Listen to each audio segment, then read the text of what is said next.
Saya menyalami semua yang sedang mendengarkan dari Papua hingga Sumatera, dari Pulau Sangihe hingga Pulau Rote, dari Indonesia sampai Afrika, Bapak Arnold yang ada di Sunshine Coast yang selalu mengikuti Making Life Better, demikian juga saudara-saudara yang ada di Hong Kong, Malaysia, Singapura. Nah, sepanjang malam dan pagi ini saya mendengarkan Pak Rick Warren. Saudara-saudara sering-seringlah mendengarkan pelajarannya Pak Rick Warren, sangat bagus sekali.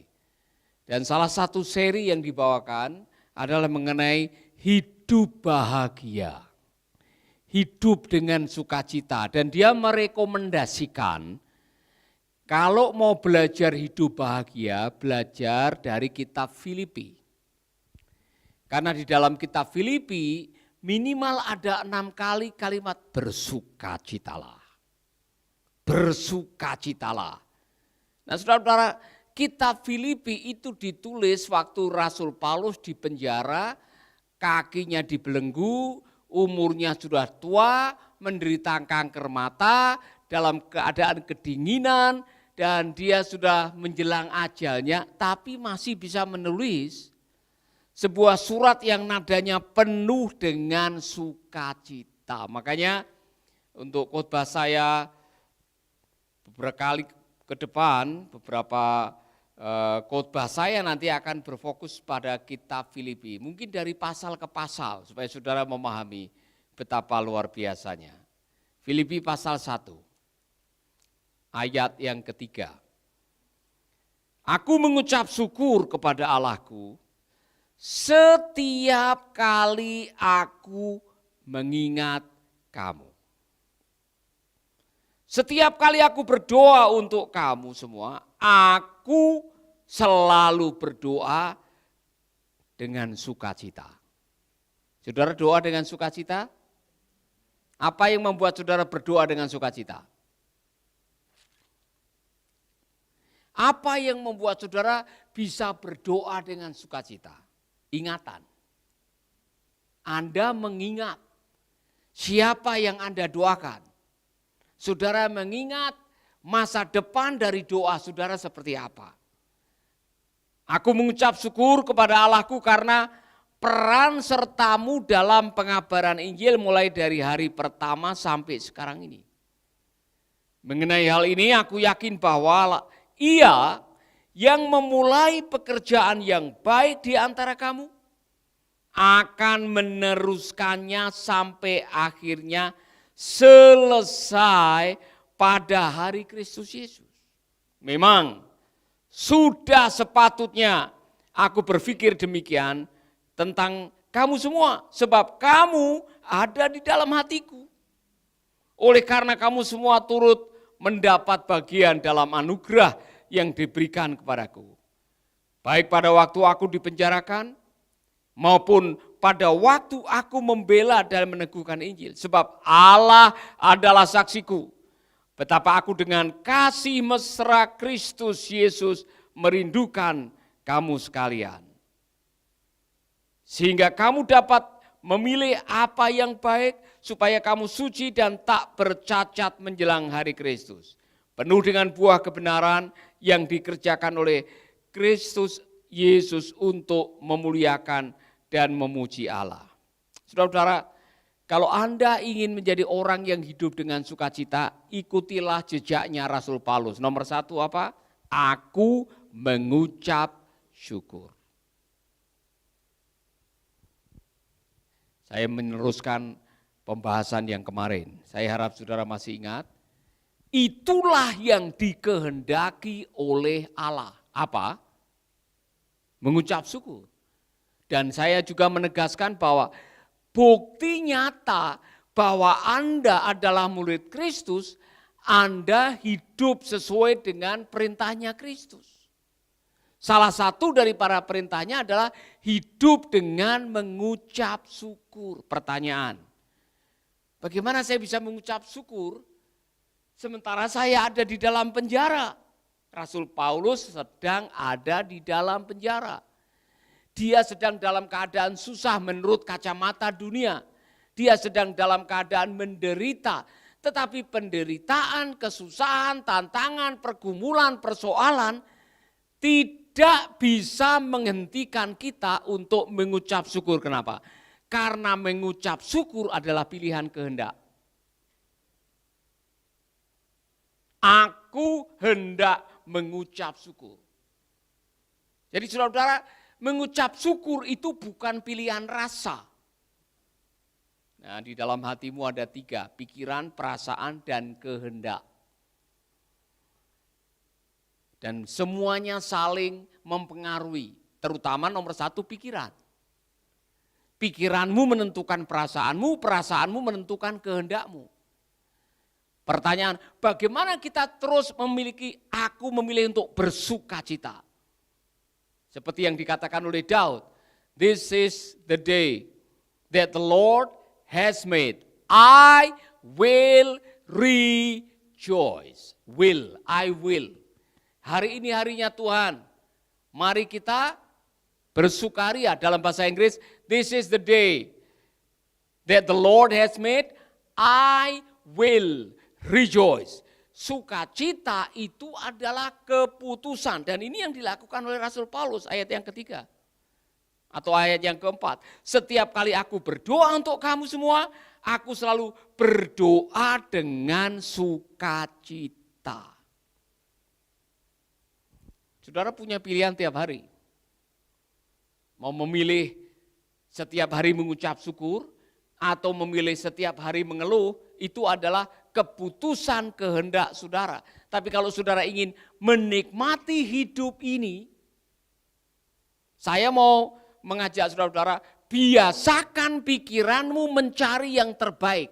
Setiap kali aku mengingat kamu, aku mengucap syukur. Carilah ingatan-ingatan yang membuat Anda bisa mengucap syukur. Saya kasih PR sekarang, dalam waktu 1 menit, temukan 1 ingatan, memori yang terjadi, yang membuat Anda mengucap syukur hari ini. Saya mengucap syukur pagi ini karena Kadek datang. Bapak, manajer saya mau ketemu dengan Bapak. Ya kan? Ya kan Kadek? Jadi nanti saya akan ke sana. Luar biasa. Saya mengucap syukur. Saya mengucap syukur karena ternyata apa yang saya minta ada di meja makan pagi hari ini. Ikan goreng dengan santan, kuah santan. Ya kan? Luar biasa. Ya kan? Saya mengucap syukur hari ini karena pagi hari ini saya bisa 15 menit berdiri di depan TV aerobik. Ya. Ya. Ada pasangan saya yang sudah sepakat mau ikut, terpaksa tadi pagi dia libur, ya kan? Ya, harusnya sama-sama sudah sepakat, ya kan? Saya mengucap syukur hari ini karena saya yakin hari ini ada keajaiban-keajaiban kebaikan Tuhan yang akan terjadi.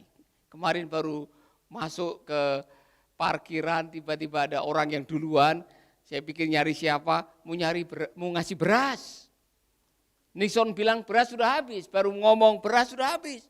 Ada orang yang datang ngasih beras untuk panti. Saudara, dan waktu saya tanya, dia pengacara dari Ubud, dari Ubung. Waktu saya tanya, Bapak nama dan kantor, enggak perlu Pak. Artinya orang ini hanya mau ngasih murni, tidak mau macam-macam. Saudara-saudara, setiap hari ada keajaiban, setiap hari ada mujizat. Pilihlah kenangan-kenangan ingatan yang membuat Anda bersyukur hari ini. Saya kasih saudara PR 1 menit, temukan 1 hal. Saya mengucap syukur karena bla bla bla bla. Amin. Haleluya. Nixon sudah ketemu? Ya kan? Sudah? Sudah, maju ke depan. Saya mengucap syukur karena, terus kamu tunjuk siapa?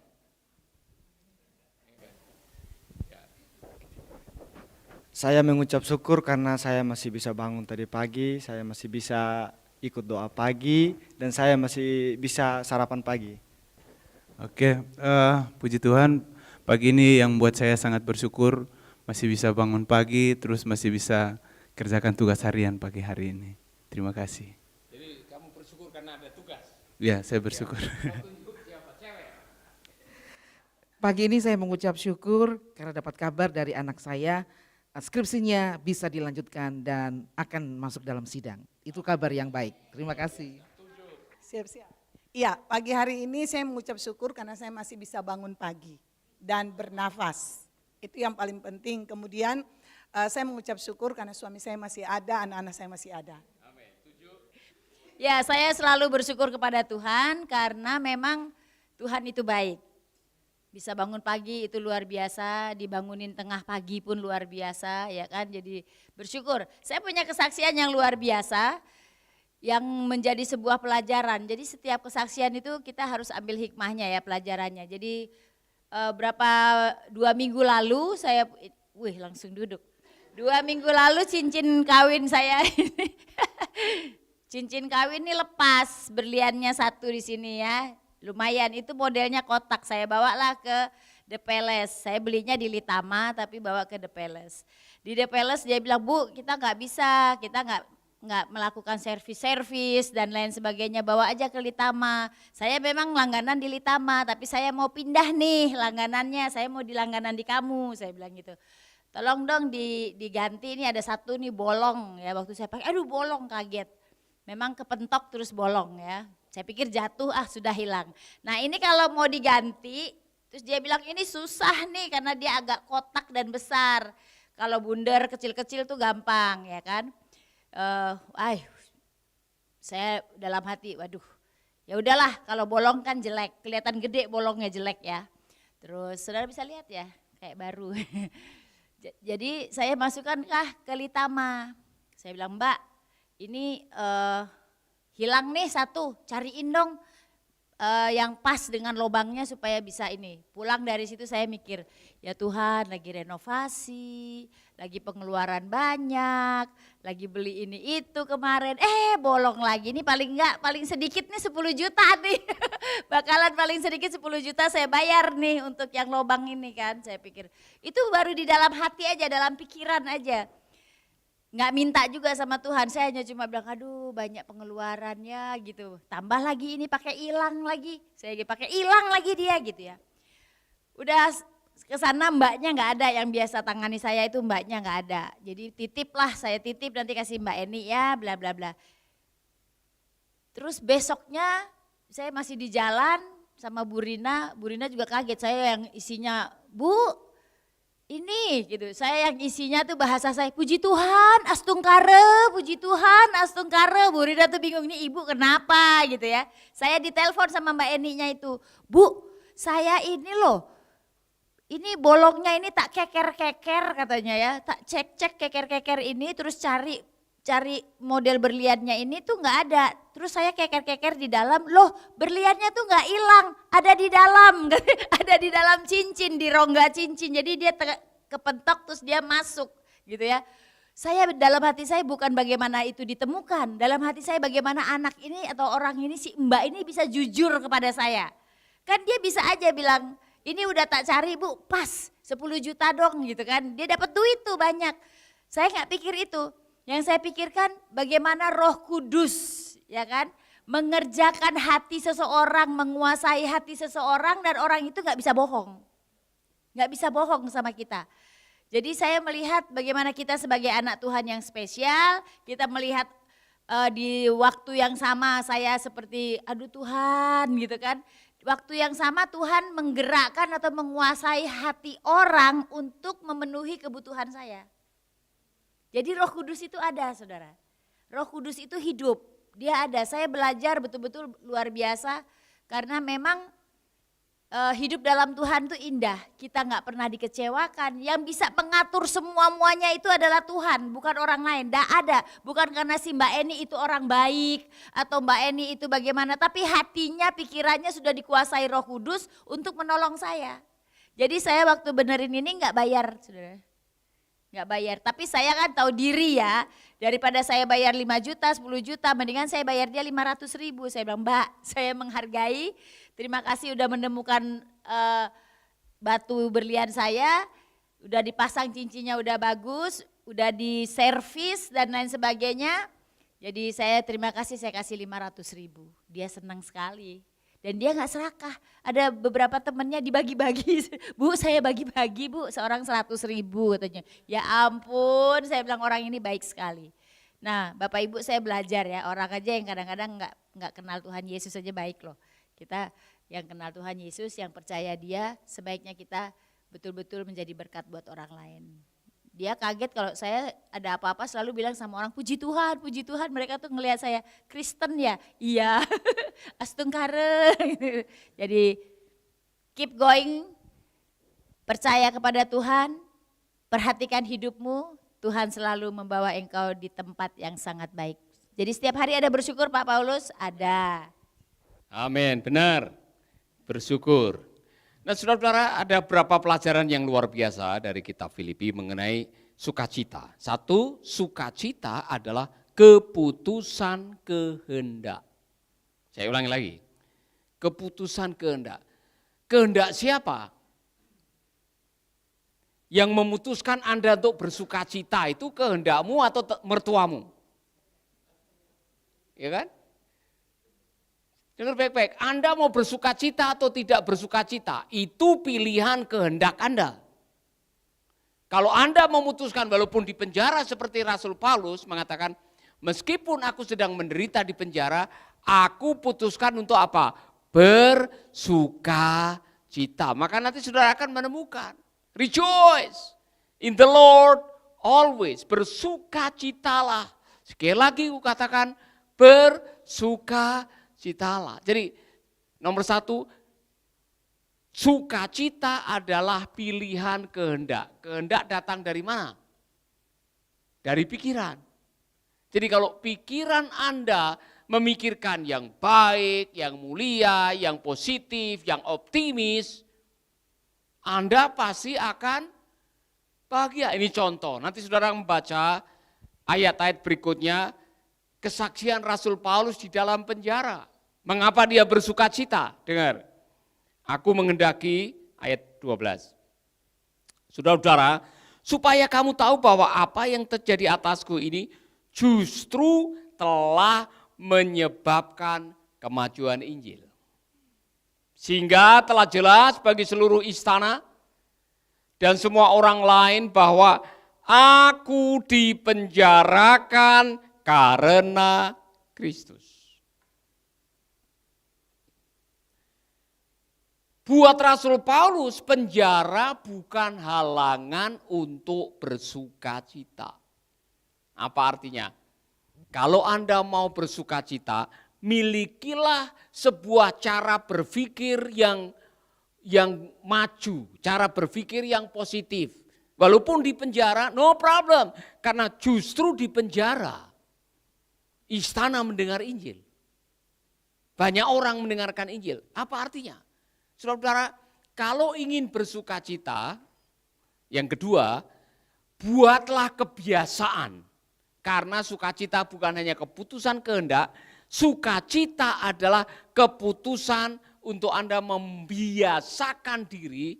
Nomor satu, lihat yang positif dari situasi yang negatif.